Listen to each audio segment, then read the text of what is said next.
விளைவு erection dysfunction ஆகிப்போய் ஆண்மை குறைந்து அதன் மூலமாக வரக்கூடிய மன அழுத்தம் இருக்கே,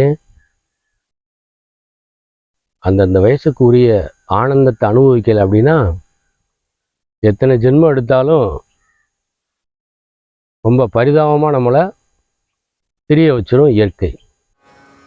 புத்தம் சரணம்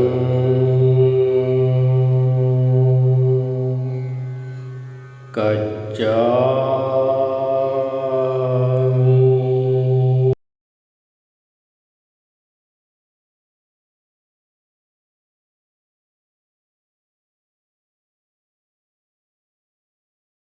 குருவே சரணம், குருவே துணை, குருவே போற்றி, குருவே எல்லாம். எல்லா உயிரும் பேரருள், பேரறிவு, பேராற்றல், பேரானந்தம் பெறட்டும். அனைவருக்கும் அன்பான வணக்கங்கள். எப்பொருள் யார் யார் வாய் கேட்பினும் அப்பொருள் மெய்ப்பொருள் காண்பது அறிவு. இல்லை, குழந்தை பிறப்பு எப்படி இருக்கணும்? பூரண வளர்ச்சி அடைந்தவுடன் தான் இருக்க வேண்டும். அப்படி இல்லைன்னா 10 வயசுலேயே மூச்சு சம்பந்தமான உபாதைகள் அந்த குழந்தைகளுக்கு வந்துடும். 2வது, கண் பார்வை மங்குது. பாருங்கள், இன்றைக்கி குழந்தைகளை கிளாஸில் போய் பாருங்கள், எத்தனை குழந்தைய கண்ணாடி போட்டிருக்கணும். அம்மா அப்பா சரியான உணவு எடுக்கலை அப்படின்னாலும் குழந்தைகளுடைய ஆரோக்கியம் பாதிக்கப்படும். அடுத்து மலச்சிக்கல். நல்ல சாப்பாடு கிடையாது, வெறும் carbo carbo carbo, no fibre, only animal fat, animal protein. Fibre எடுக்கிறதே இல்லை. நம்ம குழந்தைகளுக்கு நம்ம சாப்பிட்டா தானே குழந்தைகளுக்கு கொடுப்போம். எனக்கு தெரிஞ்ச ஒருத்தருக்கு, நான் சந்தையில் போய் மார்க்கெட்டில் காய் வாங்கிட்டு வர்றப்ப ஒரு வாரத்துக்கு வருங்க, நாங்கள் வச்சுக்கிறோம், வாங்க நீங்களும் வாங்க அப்படின்னு சொல்லி சொன்னதுக்கு, ஒன்றும் வேணாம், நீங்கள் வாங்கின காயில் 2 மட்டும் கொடுங்க, அதையே எங்கள் வீட்டில் 1 வாரத்துக்கு மேலே வச்சுருப்பாங்க அப்படின்னு. 1 வாரத்துக்கு மேலேயா? ஆமாம், பீன்ஸ் கொடுத்தீங்க அப்படின்னா யூஸ் பண்ண மாட்டாங்க.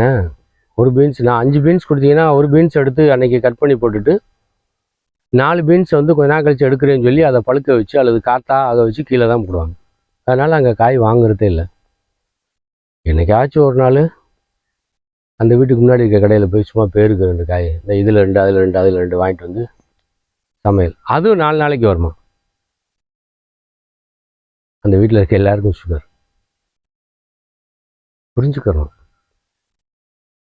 நார்ச்சத்து நீங்கள் எடுக்கலை அப்படின்னா கார்போ கூட ஆரம்பிச்சிடும். அதனால் குழந்தைகளுக்கு மலச்சிக்கல் வரும். 10 வயசுலேயே ஆரம்பிச்சிடும் மலச்சிக்கல், பழச்சிக்கல். மலச்சிக்கல் வர ஆரம்பிச்சினப்ப 2 நாளைக்கு ஒரு தரம் கூட போகலாம், 2 டாய்லெட் போகலாம், தப்பு இல்லை அப்படின்ற மனநிலை தான் இன்றைக்கி பெற்றோர்கள்ட்டே இருக்குது, சமுதாயத்திலே இருக்குது. ஓடி ஆடி விளாட்ற குழந்தைகளை பாருங்கள். ஒரு அரை வயிறு சாப்பிட்டு முடித்ததுக்கப்புறம் அதுக்கு மேலே நம்ம ஊட்டுறப்ப இந்தாப்போ வந்துட்டு ஆய் வந்துச்சு அப்படின்னு சொல்லி ஓடி போய் டாய்லெட் போயிட்டு வருங்க. ஓடி ஆடி விளையாடக்கூடிய குழந்தை. ஓட்டம் எப்போ குறையுதோ அப்போ ஆட்டோமேட்டிக்காக என்ன செய்யும்? மலச்சிக்கல் வந்துடும். அது மட்டுமா, வரக்கூடாத நோயாகிய சர்க்கரை நோய் குழந்தைகளுக்கே வர ஆரம்பிக்குது. இதே சம்பந்தமான உபாதைகள் குழந்தைகளுக்கு வருது.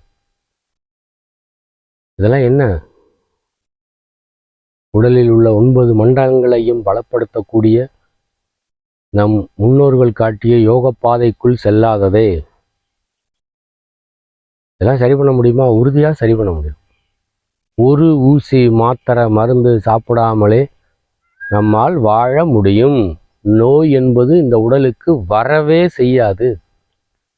அப்படி வந்துச்சுன்னா அந்த உடம்பை பார்த்துட்டு, ஐயோ இது நம்ம இருக்கக்கூடிய இடம் இல்லை, நோய்க்கு இடம் கொடையேல் அப்படின்னு என்ன செய்யும்? நோய் ஓடிடும். எந்த நோயாக இருந்தாலும். அந்தளவு இந்த தேகத்தை எப்படி வச்சுருக்கணும்? வலிமையோடு வச்சுருக்கணும். ஸோ 10 வயசுலேயே கண்ணாடி போட்டு கண்ணை கெடுத்துடுறோம், நேரத்தில் சாப்பிட்றோம், லேட்டாக தூங்குறோம், காலையில் எந்திரிக்கிறது. நான் ஒரு குழந்தைய கேட்டேன், சண்டேனா எத்தனை மணிக்கு எந்திரிப்ப? வீட்டில் எப்போ வச்சு போடுவாங்க? என்னையும் வச்சுக்கவே மாட்டாங்க. நானாக எப்போ எந்திரிக்கிறேனோ அப்போ. நீ எப்பப்பா எந்திரிப்ப? ஒரு 8, 8:30க்கு எந்திரிப்பேன். 11:30, 12 மணி ஆயிடும். எப்போ பசிக்குதோ அப்போ தான் எந்திரிப்பேன். அப்போ 12 மணிக்கு எந்திரிக்கிற குழந்தைக்கு ராத்திரி எப்படி தூக்கம் வரும்?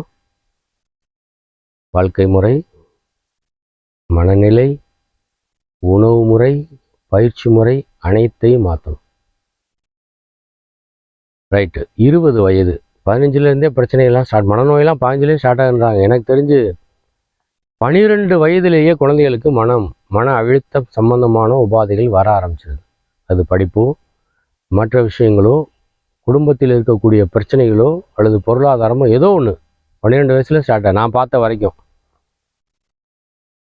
அப்போ 20 வயசில் அந்த குழந்தைக்கு முழுக்க சோம்பேறியாக தான் இருப்பான். அறிவு பிரமாண்டமாக இருக்கும். இதுக்கு மேலே வேலை சூப்பராக பார்க்கும். எதுக்கு மேலே? மூளை நல்லா வேலை செய்யும். கண்ணாடி படுத்து தான் இருப்பாங்க. சோம்பேறித்தனத்தோட உச்சத்துக்கு வந்துடுவாங்க. எல்லாம் ஆர்டர் போட்டு தான், எந்த வேலையும் செய்ய மாட்டாங்க. பாருங்கள், இளைஞர்கள் சைக்கிளுக்கு ஆவலாக இருப்பாங்க. வாங்கி கொடுத்தா சைக்கிளில் பரபரன்னு பறப்பாங்க. இப்போ எல்லாருக்குமே டூ வீலர்னால் அதுக்கு வேற ஒரே சண்டை. அதனால் சோம்பேறித்தனம் கூடுவதன் காரணமாக இந்த பசங்களுக்கு என்ன ஆகும் அப்படின்னா, பெண்கள் பசங்க 2 பேத்துக்குமே இப்போ ஒபிசிட்டி ஆகுது. 20 வயசுலாம் தொப்பை வர ஆரம்பிச்சிடுது. தொப்பை வளர ஆரம்பிச்சிடுது. பெண் குழந்தைகளுக்கு கேட்கவே வேணாம், ஒபிசிட்டி வந்துடுது. குண்டு குண்டா. முன்னோர்கள் காட்டிய பாதையில் போனால் அதெல்லாம் வராது. பார்ப்போம். இது எல்லாத்துக்கும் தீர்வு இருக்குது. தீர்வை நம்ம கொஞ்சம் கொஞ்சமாக பார்ப்போம். நம்ம ஒபேஸ் வந்துருச்சா, ஒபேசிட்டி வந்த உடனே அவனுடைய வேகம் பூரணமாக குறைஞ்சிரும், 0 ஆயிரும். நீ சில காணொலி காமிக்கிறேன் பாருங்கள். இளைஞர்கள் எவ்வளோ வேகமாக இருக்காங்க. எங்கே போச்சு இந்த வேகம்லாம்? சோம்பேறித்தனம் மட்டுமே அதற்கு முழுமையான காரணம். சோம்பேறித்தனம்ன்ற ஒன்றை பிடிங்கி போட்டால் சரியாகும். அது என்ன செய்யலான்னு பார்ப்போம் நம்ம. சோம்பேறித்தனம் ஒன்று வர்றனால உடல் எடை கூடுது. உடல் எடை கூடுறப்ப ஆட்டோமேட்டிக்காக அவங்களுக்கு மலச்சிக்கல் ஆரம்பிச்சிடும். மலச்சிக்கல், பழச்சிக்கல். உணவு முறையில் மாற்றம் கொண்டு வந்துடுவாங்க. எல்லாம் ஆர்டர் போட்டு தான், ராத்திரி லேட்டாக தான் சாப்பிடுவாங்க. மை ரூல் மை வே அப்படின்னு சொல்லிட்டு தெரிகிற ஆண் குழந்தையாக இருந்தாலும் 20 வயசு இளைஞர்கள், பெண் இளைஞனாவோ ஆண் 2 பேருமே மை ரூல் மை வே அப்படின்னு நினச்சிட்டாங்க அப்படின்னா பொருளாதாரத்தில் அவர்கள் உயரலாம், உயராமலும் போகலாம். அறிவில் உயர்வடையலாம், உயர்வடையாமலும் போகலாம். ஆனால் உறுதியாக இந்த மனநிலையில் இருக்கும் குழந்தைகள் ஆரோக்கியத்தில் முழுமையாக பின்தங்கி விடுவார்கள். தனக்கு தோன்றது தான் சரின்னுவாங்க. ஞானிகள், மகான்கள், முன்னோர்கள், ஆரோக்கியவான்கள் காட்டிய பாதையில் அவங்க போக மாட்டாங்க. போப்பா, எனக்கு தெரியும், உலகத்திலே ஈஸியாக கிடைக்கிறது அட்வைஸே எனக்கு சொல்லாது அப்படின்றாங்க. பார்த்துருக்கோம். 35 ஆண்டுகளாக இந்த ஃபீல்டில் இருக்கேன் நான். இறை அருளால், குரு அருளால் பல பேர்த்த பார்த்தாச்சு. அதை வேதனையை தான் இந்த காணொலியில் நான் பகிர்ந்துக்கிறேன். 20 வயசில் கல்யாணம் பண்ணுறப்ப என்னாகும்? பெண்ணை பொறுத்தளவு முதல் பியூபர்ட்டி அட்டைன் பண்ணுறப்ப ஒரு 2 ஆண்டுகளுக்கு இர்ரெகுலராக பீரியட்ஸ் வரலாம். அதுக்கப்புறம் 27 நாளைக்கு ஒரு தடவை வரணும். அது இர்ரெகுலர் பீரியட்ஸ் ஆயிரும். 20லேயே ஸ்டார்ட் ஆயிரும். விளைவு கர்ப்பப்பை சம்பந்தமான நோய். அது பிசிஓடியாக இருக்கலாம், இல்லை வேறு ஏதாவது உபாதைகளாக இருக்கலாம். எப்படியும் ஃபைபராய்டு என்னென்னமோ சொல்கிறாங்க. ஓடி ஆடி விளாண்டா எல்லாமே சரியாக போயிருங்க. இல்லை நம்ம யோக பாதைக்கு வந்துடுறோம். ஆணை பொறுத்தளவு எரெக்ஷன் குறைய ஆரம்பிச்சிடும். நீங்கள் தயவுசெய்து டெஸ்டோஸ்ட்ரான் அப்படின்னு ஒரு 2 காணொலி போட்டிருக்கேன், அதை பாருங்கள். ஸ்பெர்மில் 2 தலை உள்ள ஸ்பெர்ம், 2 வால் உள்ளது, மோட்டிலிட்டி போய் ஊனமான ஸ்பெர்ம், இது பூரா வர ஆரம்பிச்சிடும். வாழ்க்கை முறை இதில் தீய பழக்கங்கள் வேறு. என்னத்துக்கு அதை காப்பாற்ற முடியாது, ரொம்ப கஷ்டம். 20லலாம் நீங்கள் உங்களை அட்லீஸ்ட் 20லையாவது உங்களை மாற்றம் கொண்டு வரலை அப்படின்னா ஒன்றுமே பண்ண முடியாது. அதனால் தீய பழக்கங்களிலிருந்து விலக வேண்டும்.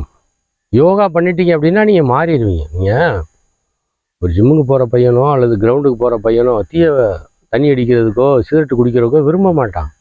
ஆட்டோமேட்டிக்காக அவனுடைய ஒவ்வொரு செல்லும் என்ன செய்யும்? ஆரோக்கியமாக இருக்கணும். ஆரோக்கியத்துக்கு தீங்கு விளைவிக்கக்கூடிய போதை வஸ்துக்களை பயன்படுத்தக்கூடாதுன்றத யாரும் சொல்லாமலே ஃபாலோ பண்ண ஆரம்பிச்சிடுவாங்க. சோம்பேறித்தனம் தான் என்ன செய்யும்? ஒபேசிட்டியின் விளைவாக தொப்பை பெருசாக போடுறது. அது முழங்காலில் இருந்து நெஞ்சு வரைக்கும் இருக்கக்கூடிய சதைப்புறம் என்ன ஆகும்? கலண்டுரும். விளைவு எரெக்ஷன் டிஸ்ஃபங்க்ஷன் ஆகி போய் ஆண்மை குறைந்து அதன் மூலமாக வரக்கூடிய மன அழுத்தம் இருக்கே, வையத்துள் வாழ்வாங்கு வாழ்பவன் வானுரையும் தெய்வத்துள் வைக்கப்படும். அந்தந்த வயசுக்கு உரிய ஆனந்தத்தை அனுபவிக்கலை அப்படின்னா எத்தனை ஜென்மம் எடுத்தாலும் ரொம்ப பரிதாபமாக நம்மளை தெரிய வச்சிடும் இயற்கை. ஸோ இவை அனைத்திற்கும் மூல காரணம் மனதில் இருக்கக்கூடிய, உடலில் இருக்கக்கூடிய சோம்பேறித்தனமே. அதை நீக்க வேண்டும்.